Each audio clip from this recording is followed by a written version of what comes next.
Sir சாமியே sim கார்டுக்கு அலையுதான், பூசாரி புது செல்லு கேட்டாராம். புது செல்லு புது மொழியெல்லாம் எடுத்து விடுறியாத்தா? இப்படி இருக்கு இவங்க சொல்ற கதை. இந்த சொந்தக்காரவங்க இருக்கா பாத்தியலா, அவங்க எப்படி தெரியுமா, ஈர பேனாக்கி பேனை பெருச்சாலி ஆக்கி விடுவாங்க. சார் உறவு உறவுங்கிறாங்களே, அந்த உறவை பத்தி நானும் கொஞ்சம் சொல்றேன் கேளுங்க. எங்க ஊர்ல எல்லாம் வரதட்சணை கொடுமை தலை விரிச்சு ஆடுது. ஒரு பொண்ணை கல்யாணம் பண்ணி கொடுக்கணும்னா 5 லட்சம் ரூபா இருந்தால் தான் அந்த பொண்ணுக்கு கல்யாணம் நடக்கணும். எங்கள் வீட்டுக்கு பக்கத்தில் 26 வயசாகி அந்த அக்காவுக்கு கல்யாணம் நடக்கலை. அப்போ உறவினர்கள்லாம் சேர்ந்தாங்க, நீ ஏம்மா கவலைப்படுற, நான் உனக்கு கல்யாணம் பண்ணி வைக்கிறேன்னு. அந்த அக்காவுக்கு கல்யாணமும் நடந்துச்சு. கல்யாணம் ஆகி போன 3ஆம் நாள் ஒரு நியூஸ் வந்துச்சுங்க சார், அவங்க கணவருக்கு எய்ட்ஸுன்னு. அப்போ அந்த அக்கா துடிச்சாங்க, கண்ணீர் விட்டாங்க. அவங்க உறவினர்கள்ட்டெல்லாம் போய் கேட்டாங்க. அந்த உறவினர்கள் சொன்னாங்க, நாங்கள் என்ன பண்ண முடியும், அது உன் தலையெழுத்து, அது உன் தலைவிதி, இதை சாக்கா வச்சுட்டு என் வீட்டுக்கு வந்துடாதேன்னு சொன்னாங்க சார். அந்த அக்கா துடிச்சாங்க, வேதனைப்பட்டாங்க. எண்ணி 3ஆம் மாதம் அவங்க புருஷன் இறந்து போயிட்டார். நடு தெருவில் இன்னைக்கு நிற்கிறாங்க சார். இதெல்லாம் விடுங்க சார், என் குடும்ப கஷ்டத்தை கேளுங்க. சொல்லுங்க சார். இந்த பொண்ணு என்ன உறவினர்களை பற்றி இப்படி பேசுதுன்னு நீங்கள் நினைக்கலாம். என் உறவினர்கள் என்னை காயப்படுத்தினதை கேளுங்க, நான் சொல்கிறேன். எங்கள் அப்பா ஒரு சாதாரண குடும்பத்தை சேர்ந்தவங்க, ரொம்ப கஷ்டம். 1 ரூபாய்க்கு உப்பு வாங்கி போட முடியாத நிலமையில இருந்தோம் சார். எங்கள் அப்பா சைக்கிள் ஸ்டாண்டில் போயிட்டு தினமும் கொண்டு வர்ற அந்த 10 ரூபா காசை வச்சு ஒருவேளை கஞ்சி குடிப்போங்க சார். அவ்வளோ வேதனை எங்கள் வீட்டில். அப்படி இருந்த சூழ்நிலையில் எங்கள் அம்மாவுக்கு ஒரு நாள் முடியாமல் வந்துடுச்சு. அப்போ ஹாஸ்பிட்டலில் கொண்டு போய் சேர்த்தோங்க சார். சார் சொன்னார், மூக்கில் சைனஸ் ப்ராப்ளம் வந்திருக்கு, 2 மூக்குலையும் சதை வளர்ந்துருக்கு, எலும்பு தாறுமாறாக வளர்ந்துருக்கா, ஆப்ரேஷன் பண்ணணும்னு. வழி இல்லை. நேராக என் தாய் மாமன்ட்ட ஓடுனேன். மாமா, அம்மாவுக்கு இது மாதிரி சதை வளர்ந்துருக்கு, விட்டால் செத்து போயிடும் போலுக்கு, ஒரு 25,000 ரூபா பணம் கேட்குறாங்க, குடும்பமான்னு சொன்னேன். நீ ஏன் கவலைப்படுறக்கா, உன் சொந்த தம்பி நான் இருக்கேன், உனக்கு 25,000 இல்லைக்கா 30,000 தர்றேங்க்கா, நீ கவலைப்படாதக்கா, எப்போக்கா வேணும்னு கேட்டாங்க. 3 மாதத்தில் தா தம்பின்னு சொன்னாங்க. அந்த 3 மாதம் எங்கள் அம்மா கழிக்கப்பட்ட பாடு எனக்கு தாங்க சார் தெரியும். மூக்குனால மூச்சு விட முடியாமல் எப்போ அந்த 3 மாதம் வரும், எப்போ நம்ம ஆப்ரேஷன் பண்ணலான்னு காத்துட்டு இருந்தாங்க. 3 மாதமும் வந்துச்சு. ஆப்ரேஷனுக்கு ரெடியெல்லாம் பண்ணிட்டு எங்கள் அம்மா போய் எங்கள் மாமாட்ட கேட்டாங்க, தம்பி ஆப்ரேஷனுக்கு பணம் தர்றேன்னு சொன்னியேப்பா, கொடுப்பான்னு. நீ யாருன்னு கேட்டாங்க சார். நீ யாருன்னு கேட்டாங்க. எங்கள் அம்மா துட்டிச்சாங்க. டே நம்ம கூட பிறந்தவடான்னு கேட்டாங்க. அதுக்கு எங்கள் மாமா என்ன சொன்னாங்க தெரியுமா, நீ என் கூட பிறந்தவளா, கூட பிறந்தா பணம் வந்துடுமா, நீ செத்தாலும் பரவாயில்ல பொழைச்சாலும் பரவாயில்ல, என் வீட்டை காலி பண்ணின்னு சொல்லிட்டாங்க சார். எங்கள் அம்மா சுருண்டு வந்து படுத்தாங்க, மூக்குனால மூச்சு விட முடியல. அந்த நேரத்தில் எங்கள் தாத்தா பாட்டி என் சின்ன மாமாவும் வந்து ஆறுதல் சொன்னாங்க. நீ ஏன் கவலைப்படுற, இப்போ ஆப்ரேஷன் பண்ண முடியலனாலும் பரவாயில்ல, இன்னும் ஒரு 6 மாதம் கழிச்சு ஆப்ரேஷன் பண்ணிக்கலாம், வீட்டில் ஒரு பொட்டை பிள்ளை வச்சுருக்க, அந்த பிள்ளைக்கு என் சின்ன தம்பியை கல்யாணம் பண்ணி கொடு, வாழ்க்கை நல்லா இருக்கும் அப்படின்னு சொன்னாங்க. எங்கள் அம்மாவும் சரின்னு சொல்லி நிச்சயதார்த்தத்துக்கெல்லாம் ஏற்பாடு பண்ணாங்க. எண்ணி 3ஆம் மாதம் எங்கள் மாமா 10 அறிக்கையோட வீட்டுக்கு வந்தாங்க. எதுக்கு தெரியுமா, அக்கா எனக்கு கல்யாணம், நாளைக்கு விடிஞ்சான கல்யாணம் வந்துருங்கன்னு சொன்னாங்க. அப்போ நான் கேட்டேன், மாமா நானா உன்னை கல்யாணம் பண்ணிக்கிறேன்னு சொன்னேன், நீனா தானே எங்கள் வீட்டில் வந்து பொண்ணு கேட்ட, நான் எதுவும் கல்யாணம் பண்ணிக்கிறேன்னு சொன்னேன்னா, என் மனசுக்குள்ளே இவ்வளோ ஆசையாக வளர்த்துட்டு எப்படி மாமா அடுத்த பொண்ணு காலத்தில் உனக்கு தாலி கட்ட முடியுதுன்னு கேட்டேன். அப்போ எங்கள் மாமா சொன்னாங்க, அவங்க வீட்டில் 2 லட்சம் ரூபா பரிவனம் கொடுக்குறாங்க, உங்கள் வீட்டில் 10 பைசாவுக்கு வழி இருக்கான்னு கேட்டாங்க சார், கேவலம் பணத்துக்காக. அப்போ துடிச்சேன். ஒரு ஆட்டை குளிப்பாட்டி பொட்டு வச்சு மாலை போட்டு ஒரே தான் வெட்டுற மாதிரி என்னுடைய ஆசைகள் கனவுகள் லட்சியங்கள் எல்லாத்தையும் தூள் தூளாக ஆக்கிட்டாங்க சார். அப்போ மனசு உடஞ்சி எங்கள் வீட்டில் கிடக்கும் போது என் தம்பி அங்கேருந்து வந்தான். அம்மா வயிறு பசிக்குதுமா, சோறு போடுமான்னு கேட்டான். ஆனால் எங்கள்கிட்ட வழி இல்லை, தம்பி கொஞ்சம் பொறுத்துக்கையா, நைட்டு எப்படியாவது அப்பா 10 ரூபா காசு கொண்டு வந்து வந்துடுவாங்க, சாப்பாடு போடலான்னு சொன்னேங்க சார். அப்போ துடிச்சா, வழி இல்லை, சுருண்டு போய் ஒரு மூலையில் கிடந்தாங்க சார். அப்போ எங்கள் அம்மா சோறு வடிக்கிற பாத்திரத்தை நெளிச்சு விற்று 1.5 ரூபாய்க்கு டீ வாங்கி கொடுத்தாங்க சார் அவனுக்கு. அப்போ எழுந்திரிச்சு அந்த அவன் சொன்னா, அம்மா நமக்கு மாமாலாம் உதவி செய்யலை, எந்த உறவினரும் உதவி செய்யலை, நம்ம எல்லாரும் செத்து போயிடுவோமா, இந்த சொந்தக்காரங்கள்ட்ட இருக்க வேண்டாம்னு சொல்லி மருந்தெல்லாம் வாங்கி வச்சுட்டு எல்லாம் கோழி வர உட்காந்து எங்கள் அம்மாட்ட சொன்னேங்க சார். நீ கவலைப்படாதம்மா, இந்த ஜென்மம் இல்லைம்மா, அடுத்த ஜென்மத்தில் நிச்சயம் நான் உன் மகளாக பிறந்து ஆப்ரேஷனுக்கு பணம் கொண்டு வர்றேம்மா அப்படின்னு சொல்லி அழுதேன் சார். அந்த டயத்தில் என் தங்கச்சி ஒரு பாட்டை ஞாபகப்படுத்தினா, வாழ்க்கை என்றால் 1000 இருக்கும், வாசல் தோறும் வேதனை இருக்கும், வந்த துன்பம் எதுவென்றாலும் வாடி நின்றால் ஓடுவதுங்க. அந்த பாட்டுனால எனக்குள்ள ஒரு தன்னம்பிக்கை பிறந்துச்சுங்க சார். எனக்குள்ள ஒரு வைராக்கியம் பிறந்துச்சு. நம்மளெல்லாம் உறவினர்கள் வெறுத்தாலும் என் உள்ளம் கைவிடலைன்னு எல்லாரையும் வாழ வைக்கிற திருப்பூருக்கு வந்தேன். அந்த திருப்பூர் என்னை கைவிடலைங்க சார்.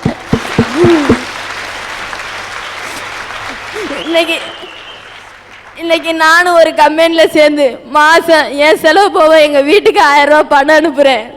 அந்த பணத்தை வச்சு ஏதோ 3 வேளை இல்லைனாலும் ஒரு வேளை வயிறார எங்கள் அம்மா அப்பா சாப்பிட்றாங்க சார். ஆனால் எங்கள் அம்மா எங்கே அந்த ஒரு வேளையும் சாப்பிட்டா மூச்சு விடாமல் போயிருமோன்னு நினச்சிக்கிட்டு அந்த சாப்பாடையே 2 நாளைக்கு ஒரு தடவை தான் சார் சாப்பிடுவாங்க. அவ்வளோ கஷ்டம் நஷ்டம். ஆனால் எனக்கு நம்பிக்கை இருக்குங்க சார். நிச்சயம் 5 வருஷம் இல்லைங்க சார், 10 வருஷம் ஆனாலும் எங்க அம்மா ஆபரேஷனை முடிச்சிட்டு தான் நான் கல்யாணம் பண்ணிக்கன்னு ஒரு லட்சியத்தோட வாழ்ந்துட்டு இருக்கேங்க சார். ஆனா அது வரைக்கும் எங்க அம்மா உயிரோட இருக்கணும்னு ஒவ்வொரு நாளும் கடவுள்கிட்ட நான் வேண்டிட்டு இருக்கேங்க. நிச்சயமாக உன்னுடைய பிரார்த்தனை பலிக்கும். உன்னுடைய தாயாருடைய அந்த அறுவை சிகிச்சைக்கு நிச்சயமாக நல்ல இதை படைத்தவர் உனக்காக உதவுவார்கள். இந்த ஆபரேஷன் என்ன செலவு நினைக்கிறேமா? 2 வருஷத்துக்கு முன்னாடி 25,000 ரூபாய் சொன்னாங்க சார். இப்ப எவ்வளவா இருக்குன்னு எனக்கு தெரியாது. நிச்சயமாக உனக்கு இறைவன் கண்ணை திறப்பார். இந்த திருமண மண்டபத்தின் உரிமையாளர் வேலுச்சாமி கவுண்டர் அவர்கள் இதை கேட்டவுடன் மனமும் வந்து இந்த பெண்ணுடைய தாயாருடைய அந்த அறுவை சிகிச்சைக்காக 25,000 ரூபாயை மனமும் வந்து அளித்திருக்கிறார் என்பதை அவருக்கு உங்களுடைய பாராட்டுதலை இந்த பலத்த கைத்தட்டலோடு நீங்க சொல்வதை போல.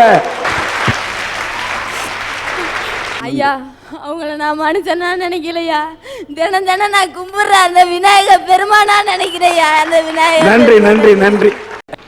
இரவும் பகலும் சேர்ந்ததுதான் பொழுதுகள், இளமையும் முதுமையும் சேர்ந்ததுதான் பருவங்கள், பிறப்பும் இறப்பும் சேர்ந்ததுதான் வாழ்க்கை, விருப்பும் வெறுப்பும் சேர்ந்ததுதான் முடிவுகள், வெற்றியும் தோல்வியும் சேர்ந்ததுதான் போட்டிகள், இன்பமும் துன்பமும் சேர்ந்ததுதான் வாழ்க்கை.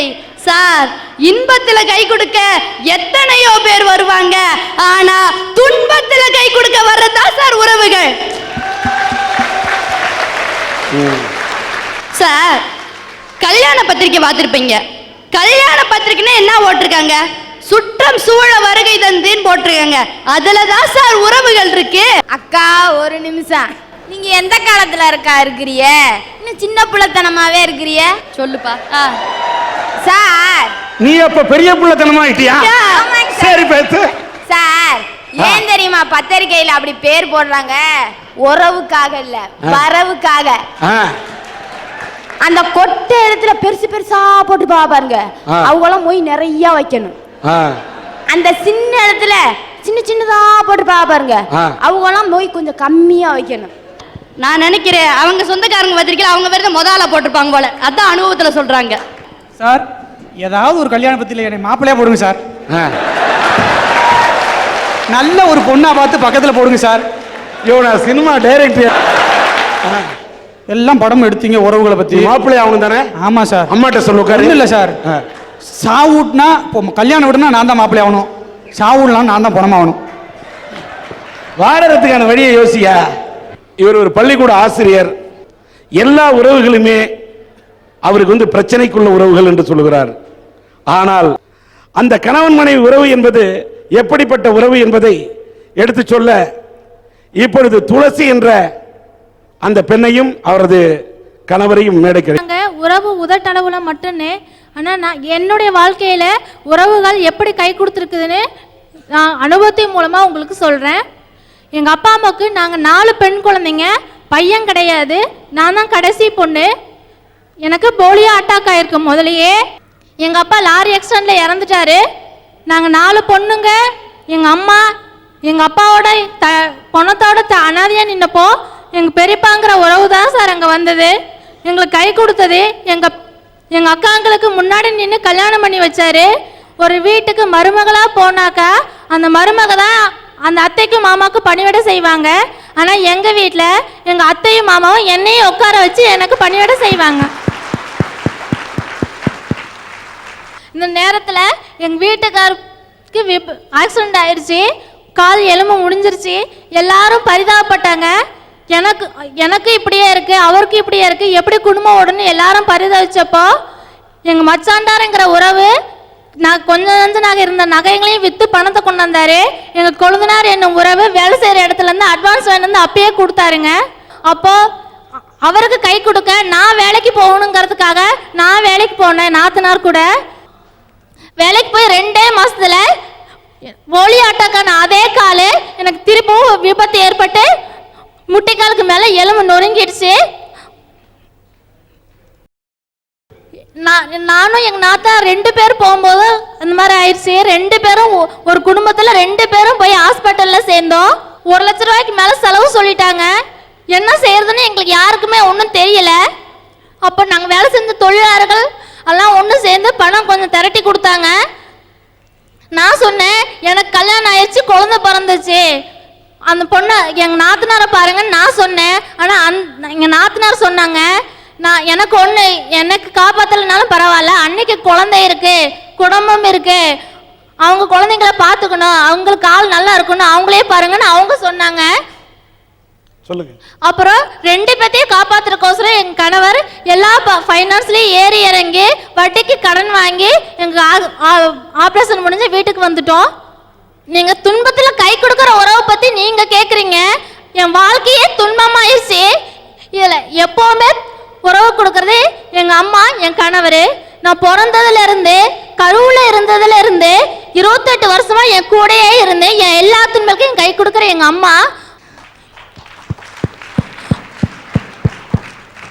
அப்புறம் என் கணவர் அந்த ஆண்டாளுங்கிற தெய்வம் கூட தவம் செஞ்சு விரதம் இருந்துதான் ஒரு தெய்வத்தை மணஞ்சாங்க.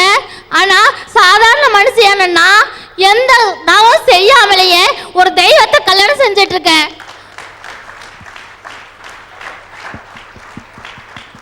எல்லாரும் சொல்லுவாங்க, அந்த தெய்வம் மாதிரி உனக்கு கணவர் அமைஞ்சிருக்காருமான்னு சொல்லுவாங்க. ஆனா என் பட்ட துன்பத்துல அந்த தெய்வம் எனக்கு கை கொடுத்துருச்சுங்க. ஆனா என் கணவர் எனக்கு கை கொடுக்கல. அந்த தெய்வத்துக்கு ஒரு படி மேலவே என் கணவரை நான் சொல்லுவேன்.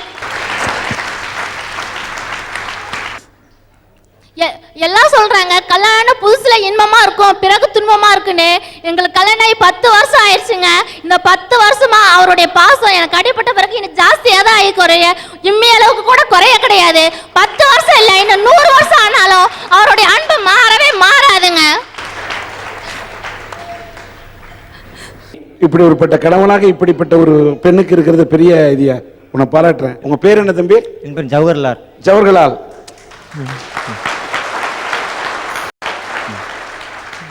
நீங்க என்ன நினைக்கிறீங்க ஜவஹர்லால், சொல்லுங்க.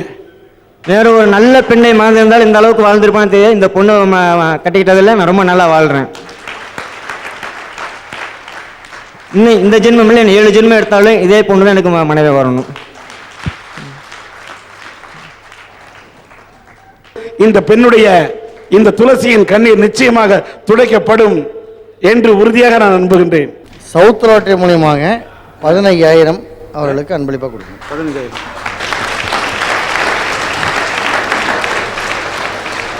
இந்த பெண்ணின் வாழ்க்கையில் உதவிக்கரம் நீட்டிய அவருடைய உறவினர்களை மேடைக்கு அழைக்கின்றேன். என்ற இந்த மாதிரி உறவுகளை பார்த்தாது இந்த உலகத்தில் உறவுகள் என்பது எதற்காக, துன்பத்திலே கை கொடுத்து உதவத்தான் என்பதை இந்த ஊர் உலகம் தெரிந்து கொள்ள வேண்டும் என்பதற்காக இங்கே மேடைக்கு அழைக்கின்றேன். இப்படிப்பட்ட நல்ல குடும்பத்தை பார்க்கும்போது ரொம்ப சந்தோஷமா இருக்கு. குடும்ப உறவுகள் என்பது எப்படி பலம் வாய்ந்தது என்பதற்கு உதாரணமாக இந்த குடும்பத்தை பார்க்கின்ற போது நிச்சயமாக இங்கே இருப்பவர்கள் கைத்தட்டி இவர்களை பாராட்ட வேண்டும் என்று கொள்கிறேன். ரொம்ப நன்றி. நன்றி. மண்ணுக்கு மரம் பாரமா, மரத்துக்கு இலை பாரமா, கொடிக்கு காய் பாரமா, பெற்றெடுத்த குழந்தை தாய்க்கு பாரமா. மண்ணுக்கு மரம் பாரமா, மரத்துக்கு இலை. இப்பொழுது இங்க இருக்கக்கூடிய இந்த அரங்கத்தில் இருக்கிறவங்க எல்லாரும் நெகிழ்ந்தாங்க. சில பேருக்கு ஆனந்த கண்ணீர். என் கண்களில் வந்தது இப்ப ஆனந்த கண்ணீர் தான். இங்க உறவுகள் எதற்காக என்ற தலைப்பில் 4 பேர் 4 விதமா பேசுனாங்க. மாமனார் ஒரு நார், நாத்தனார் ஒரு நார், கொழுந்தனார் ஒரு நார். இவர்களால் கல்யாணமாகக்கூடிய ஒரு பெண்ணோட வாழ்க்கை நார் நார் ஆகுதுன்னு இந்த பெண் நார் நாராக கிழித்தார். ஆனால் நான் இங்கே பார்த்தேன், கொழுந்தனார் எந்த அளவுக்கு உதவினார், நாத்தனார் எந்த அளவுக்கு உதவினார், மாமனார் எந்த அளவுக்கு உதவினார் என்பதை துளசியின் வாழ்க்கையை இங்கே பார்த்தேன். ஆக இந்த நாரை பார்க்கும்போது ஒரு ரோஜா பூவை பறிக்கிறோம், மல்லிகை பூவை பறிக்கிறோம். அந்த மல்லிகையும் ரோஜாவையும் கட்டுவதற்கு, மாலையாக கட்டுவதற்கு நார் தேவைப்படுகிறது. அதை போல ஒரு பெண்ணின் வாழ்க்கையை மாலையாக ஆக்குவதற்கு இந்த மாமனார், நாத்தனார், கொழுந்தனார் உறவுகள் தான் தேவை என்பதை இந்த மண் உணர்ந்து வைத்திருக்கின்ற காரணத்தால் தான் இப்படிப்பட்ட குடும்பமும் இந்த மண்ணிலே இருக்கிறது.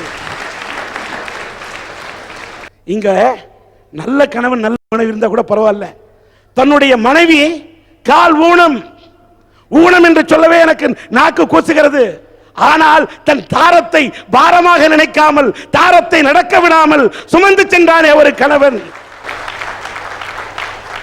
தங்கப்பதக்கம் படத்துல தன் மனைவியை நடக்க முடியலன்னு அந்த சக்கர வண்டியில வச்சு நடிகர் திலகம் சிவாஜி கணேசன் அவர்கள் KR விஜய் வைத்து தள்ளி கொண்டு பாடுவார். அத சினிமால மட்டும் தான் பார்க்க முடியும், நிஜ வாழ்க்கையில பார்க்க முடியாதுன்னு நினைக்காதீங்க. நிஜத்திலும் இப்படிப்பட்ட உறவுகள் இருந்து கொண்டுதான் இருக்கிறது. இங்கே ஒரு பிரகாசத்தை பார்த்தேன். பிரகாஷ் அவருடைய வாழ்க்கையில் அவருடைய தாய் எந்த அளவுக்கு உதவியாக இருந்திருக்கிறார், அவருடைய சித்தப்பா எந்த அளவுக்கு உதவியாக இருந்திருக்கிறார். நல்ல உறவுகள் சிலருடைய வாழ்க்கையில இருக்கிறது. சிலரோட வாழ்க்கையில மட்டும்தான் அங்க கண்ணீர் வடிச்சது அந்த பெண்மணி, கதர்னது அந்த அம்மா. கரெக்ட். கைவிட்ட தாய்மாமன் உறவை அந்த பெண் சொன்னார். கைவிட்ட தாய்மாமன் உறவை சொன்னாலும் அடுத்த ஜென்மத்திலாவது என்னுடைய தாய்க்கு நான் மகளாக பிறந்து அறுவை சிகிச்சை செய்வேன் என்று சொன்னாயே, இதுவும் கூட தாய் மகள் உறவு தானே. இந்த உறவு துன்பத்தில் கை கொடுக்கிறதா இல்லையா? உதவாத உறவை நீ எண்ணி பார்க்கிறாய், உன் தாய்க்கு உதவும் உறவா நீ இருக்கிறாயே, உன்னை நான் எண்ணி பெருமைப்படுகிறேன். துன்பத்தில் கை கொடுப்பதுதான் உறவு. இந்த துளசியோட கணவன் ஜவஹர்லால்னு ஒருத்தர் வந்தார். அந்த பெண்ணை ஊனமிட்டு இருந்தாலும் அவர் வச்சு தாங்குவேன்னு சொன்னாரு. அதை பார்த்தப்ப எனக்கு என்ன தோணுது தெரியுமா? அவர் பேர் ஜவஹர்லால். ஜவஹர்லால் நேரு தன்னுடைய நெஞ்சத்தில் எப்பொழுதும் ஒரு ரோஜாவை சுமப்பார். ரோஜா என்பது முள் நிறைந்தது. ஆனால் தன்னுடைய மனைவி ஒரு முள் நிறைந்த ரோஜாவாக இருந்தாலும் என்னுடைய நெஞ்சத்தில் உன்னை தாங்குவேன் என்று ரோஜாவாக அந்த துளசியை தாங்கும் ஜவஹர்லாலை அந்த ஜவஹர்லால் நேருவாக நான் பார்க்கிறேன். இதுதான் உண்மையான உறவு. எல்லாத்துக்கும் மேலங்க எத்தனை பிள்ளைங்க தான் பெத்த தாய் தந்தை உதறிட்டு முதியோர் இல்லத்துக்கு அனுப்பிச்சிட்டாங்க அப்படிங்கிறத இங்க மேடையில் அந்த முதியோர்கள் சொன்னப்ப நம்ம எல்லாருமே வேதனைப்பட்டோம். அப்படிப்பட்ட உறவுகளை நினைச்சு நம்ம வெக்கப்பட்டே தீரணும். ஆனால் அதை பார்க்கும்போது பிள்ளைகளே, உங்களை பெற்றெடுத்த தாய் தந்தையை உதறி விடாதீர்கள். தாய் இல்லாமல், வாய் இல்லாமல் மனிதனால் பேச முடியாது, தாய் இல்லாமல் உலகத்திலே பிறக்க முடியாது. அப்படிப்பட்ட தாய் தந்தையரை ஒதுக்கி முதியோர் இல்லத்துக்கு தள்ளிவிடக் கூடாது என்பதற்கு உதாரணமாக இவர்களை பார்க்கும்போது உறவு என்பது எப்படிப்பட்டதாக இருக்க வேண்டும் என்பதை இங்கே நாம் அரட்டை அரங்கத்திலே கலந்து கொண்ட நாமும் இந்த அரட்டை அரங்கத்தை பார்க்கின்றவர்களும் தெரிந்து கொள்ள வேண்டும் என்று நினைக்கின்றேன். இங்கே கிருபா சொல்றாரு, ராமாயணத்தை பத்தி ஒரு உதாரணம் சொன்னாரு. சீதையை போய் ராமன் கடைசியில சந்தேகப்பட்டான்னு சொன்னாரு. ஒன்னே ஒன்னு சொல்றையா, இன்னைக்கு தன் கணவன் இருக்கும் இடம்தான் தனக்கு அயோத்தி என்று கணவன் படக்கூடிய கஷ்டத்திலும் நஷ்டத்திலும் துக்கத்திலும் என் கணவன் பக்கத்தில் தான் இருப்பேன் என்று சொல்லக்கூடிய நல்ல மனைவியும் இந்த உலகத்தில் இருக்கின்ற காரணத்தால் தான் இன்னைக்கு மழை பெஞ்சுக்கிட்டு இருக்கியா. இன்னைக்கு மழை பெய்யுது. ஏதோ கல்யாண வீட்டில் வந்தோம் பார்த்தோம், சித்தப்பா ஏ பெரியப்பா இன்னும் சொல்லிட்டு போறது உறவு இல்லை. கல்யாண வீட்டில் ஏன் தெரியுமா ஐயா மெய் எழுதுறாங்க? இந்த மெய்யான விஷயம் இந்த தமிழ்நாட்டில் இந்திய மண்ணில் தான் இருக்கு. உன் கல்யாணத்தப்ப நீ உன் வீட்டுக்கு அழைச்ச சொந்தக்காரங்க மொய் எழுதுனா அவங்க வீட்டு கல்யாணத்தப்ப நீ மொய் எழுதுற. வட்டியே இல்லாமல் கடன் கொடுப்பதை போன்று கரம் கொடுத்து உதவும் வழக்கம் இந்த நாட்டில் இருக்கு. அதுதான் உறவு. இங்க இவ்வளவு பேர் கஷ்டப்பட்டாங்கன்னு இவ்வளவு உதவிகளை அள்ளி வழங்கினீங்களே, இவங்களுக்கு அவங்களுக்கு என்னையா உறவு? மனித நேயம். போகும்போது யாரும் கொண்டு போறதுக்கு ஒண்ணுமே இல்லை. எல்லா மனிதனும் போகும்போது எதையும் கொண்டு போக முடியாது. போகும்போது புண்ணியத்தை மட்டும்தான் கொண்டு சொல்ல முடியும். அதனால கணவன் மனைவி உறவு என்றாலும், தாய்மாமன் உறவு என்றாலும், சித்தப்பன் பெரியப்பன் உறவு என்றாலும், மாமனார் நாத்தனார் கொழுந்தனார் என்று எந்த உறவாக இருந்தாலும் ஒவ்வொரு உறவிலும் ஒரு அர்த்தம் இருக்கு. நீங்க துன்பத்தில் அடுத்தவங்க கஷ்டப்படும் போது கை கொடுத்தாதான் உங்களுக்கு துன்பத்தில் நீங்க கஷ்டப்படும் போது அந்த உறவு கை கொடுக்க வரும்.